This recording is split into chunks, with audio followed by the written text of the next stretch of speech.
Hi everyone, Greg Ricard here, and in this video we're going to be starting the build on the Emax Hawk Pro. Once you've unpacked your kit, you're going to need your frame arms, the two frame plates, the canopy, and the camera mount, and then some various screws and hardware. But to get started, you're going to want to get the bottom plate, so one that has this arrow on it, shaped like this, and it comes with a battery pad. Peel it off and you put it on the plate like this. You can see, it fits the shape pretty well. This is what helps separate the battery from the carbon plate.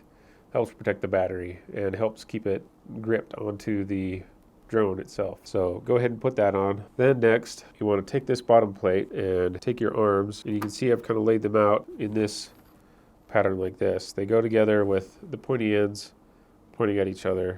Okay, what you'll need as far as your hardware and screws are these press nuts that are 3mm, and these screws, they're all 3mm, but we have 15mm, 11mm, and 9mm. And these all come in the little packet of hardware that you get with your kit. Now to start with, you're going to want to get your bottom plate, and the bottom plate has an orientation. You can see this arrow on the bottom, that points to the front of the drone. So get your bottom plate and take one of the 9mm screws and put it on the front left side. And go ahead and place one of your arms on, and then you want to get the top plate. The top plate has an orientation as well. These holes over here you see are for the capacitors on the speed controller. They go on the left side of the drone, and these slots up here are for a zip tie that we'll install later, and that goes on the back of the drone. So go ahead and put your top plate on, and I've already got one of the press nuts kind of seated in place to help me out. So go ahead and just kind of finger tight the screw. You don't need to make it really tight right now. You can tighten it down later. Just get enough so it holds it in place.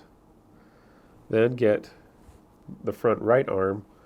They're all the same arms, so it doesn't really matter which one you get. Just make sure that when you place them on the frame that it looks like this.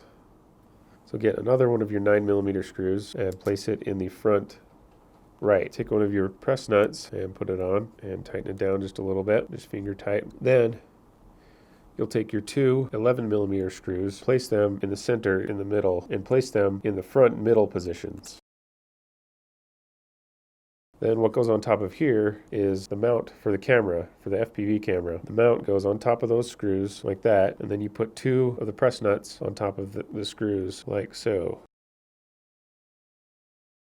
Alright, and then just finger tight those down. Alright, so at this point, should look like this. This is the front of the drone, this is the back of the drone. These holes should be on the left side, and the mount should be sweeping forward. So now you can go ahead and install the back arms. So put one in place, and on the back arms, the outside holes, you're going to want to use the longer 15mm screws and put them on the outside holes on the back of the drone. So go ahead and put it on there, and put a press nut on. And then use one of the other 9mm screws, put it in the center, and go ahead and put a press nut on. And do the same with the last arm. Goes in this orientation. The longer 15mm screw goes on the outside hole, and the 9mm screw goes on the inside. And then go ahead and put the press nuts on. So now your frame should look like this.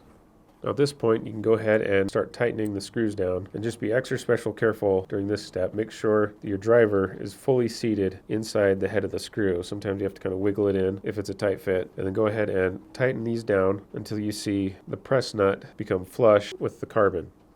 And do this on all the screws. Be careful with these two front press nuts. You don't want to tighten them down so much that they crack the plastic. You just want to tighten them down just enough so that they seat properly into the plastic, but not too far down. And go ahead and tighten the other screws to seat the rest of the press nuts. Once they're good and tight, there shouldn't be any wiggling of the arms. They should be the whole frame should feel really solid. So that's how you assemble the bottom frame. These two studs are used to mount the back of the canopy like this. At this point, your frame should look like this, and all the screws should be nice and tight, and the frame should feel really solid. So join us in the next video where we start assembling the motors and the electronics. If you have any questions, definitely let us know, and have fun building.